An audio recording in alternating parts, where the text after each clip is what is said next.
பயிற்சி 5.5 question number 4. பொறியாளர் ஒரு என்ஜினியர் ஒரு குறுக்கு வெட்டு பரவளையமாக உள்ள ஒரு துணைக்கோள் ஏற்பியை, இந்த டிஷ் எல்லாம் பார்த்துருப்பீங்க. என்ன மிஸ் டிஷ்ஷு வட்டமாக தானே இருக்கும்? ஆமாம், அதை கட் பண்ணால் இப்படி இருக்கும், இந்த ஷேப்பில் இருக்கும். ஒரு துணைக்கோள் ஏற்பியை வடிவமைக்கின்றார். ஏற்பி அதன் மேல் பாகத்தில் 5 மீட்டர் அகலமும் முனையிலிருந்து குவியம் 1.2 மீட்டர் தூரத்திலும் உள்ளது. ஸோ குவியம்னா இது ஏன்னு அர்த்தம். ஏ வந்து கொடுத்துட்டாங்க. ஓகே, அகலம் 5 மீட்டர்னு கொடுத்துருக்குறாங்க. 2 கொஷின் கேட்குறாங்க, 1 பை 1 பார்க்கலாம். ஃபஸ்ட்டு சப்டிவிஷன் பாருங்கள். முனையை ஆதியாகவும் எக்ஸ் அச்சு பரவளையத்தின் சமச்சீர்னு கொடுத்துட்டாங்க. ஸோ பரவளையத்தில் 4 டைப் இருக்குது. எந்த பரவளையும் நம்ம கன்ஃபியூஸ் ஆகக்கூடாதுன்றதுனால அவங்களாவே சொல்லிட்டாங்க எக்ஸ் அச்சு சமச்சீர்.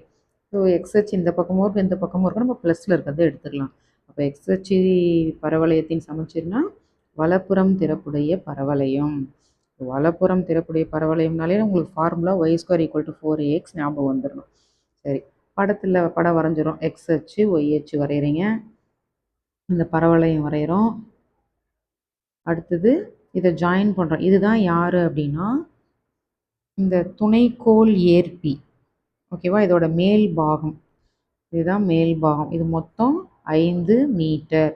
ஸோ 5ல் பாதி உங்களுக்கு தெரியும், 2.5 2.5 பிரித்து எழுதியிருக்கிறேன். ஓகே, இப்போது இந்த படத்துக்கான ஃபார்முலா இங்கே எழுதிட்டோம்.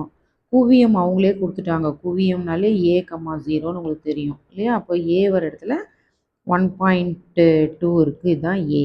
இப்போ ஈஸியாக ஏவை வந்து 1.2ன்னு எடுத்து எழுதிடலாம்.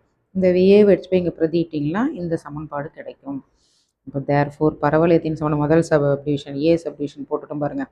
பரவளையத்தின் சமன்பாடு y² இதை பெருகணும். 4ஐயும் 1.2ஐயும் பெருகுனா 4.8x வரும். ஸோ ஃபஸ்ட்டு சப்டிவிஷனுக்கான ஆன்சர் முடிஞ்சிருது. அடுத்து என்ன கேட்குறாங்க, முனையில் இருந்து செயற்கைக்கோள் ஏற்பின் ஆழம். இதுதான் முனை, ஆழம் இதுதான் ஆழம், இது உயரம், இது ஆழம். ஸோ இது எக்ஸ் அச்சுன்றதுனால நான் x1ன்னு போட்டுக்கிட்டேன்.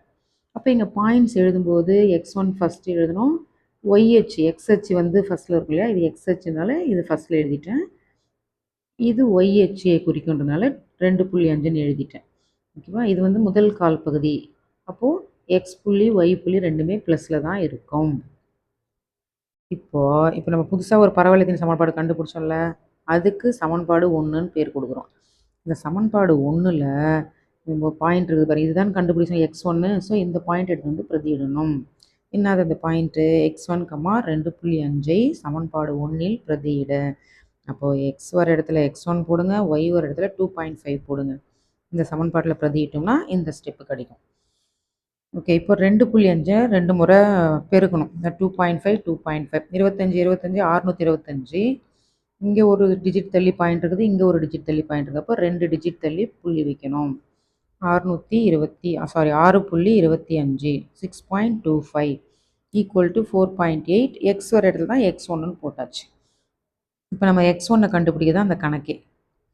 பாருங்கள், x1 இங்கே இருக்குது, ஈக்குவலுக்கு அந்த சைடு இருக்குது இங்கே எழுதுறீங்க. இது பெருக்கலாக இருக்கிறது வகுத்தலாக வந்துடும். இப்போ இது பார்த்திங்கன்னா நம்ம இந்த தசம புள்ளியை வந்து எடுத்துகிட்டு முழு எண்ணாக மாற்றலாம். தசம எண்ணை முழு எண்ணாக மாற்றுறதுக்கு ஒரு ட்ரிக் இருக்குது. மேலே 2 டிஜிட் தள்ளி பாயிண்ட் இருக்கா, அப்போ 100ஆல் பெருக்கி 100ஆல் வகுக்கிறேன். சப்போஸ் 3 டிஜிட் இருந்துச்சுன்னா 1000ஆல் பெருக்கி 1000ஆல் வகுப்போம். ஏன் அப்படி பெருக்கிறோம் அப்படின்னா, இப்போ 6.25 100ஐயும் பெருக்குங்களேன், இந்த ஸ்டெப்பு வரும். அதாவது 625 2 0 வரும். எத்தனை டிஜிட் தள்ளி பாயிண்ட் இருக்குது? 2 டிஜிட்டு. ஸோ அதான் இங்கே வச்சுருக்கேன். பாயிண்ட் வச்சுட்டா புள்ளிக்கு அப்புறம் வர 0வை கேன்சல் பண்ணிடலாம். இங்கே கீழே இதை பெருக்கும்போது 4 8 2 0 சேரும். ஒரு டிஜிட் தள்ளி பாயிண்ட் வைக்கணும். ஸோ ஒரு டிஜிட் தள்ளி பாயிண்ட் வைக்கும்போது இந்த 0 கட் ஆகிட்டு என்ன வரும்? 480ன்னு வரும்.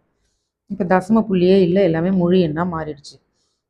இது மேலேயும் கீழே 5ஆம் வாய்ப்பாட்டில் கேன்சல் பண்ணால் 125/96ன்னு வரும். இப்போ இதை வந்து கேன்சல் பண்ண முடியாது, அதனால் இங்கே வகுத்து போட்டிருக்கேன் பாருங்கள்.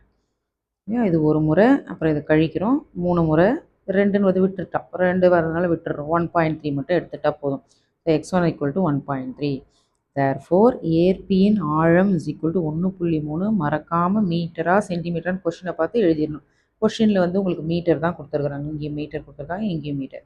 ஸோ அந்த ஆன்சர்லேயும் நம்ம என்ன பண்ணணும்? மீட்டர்னு போடணும். அவ்வளோதான் அந்த சம்.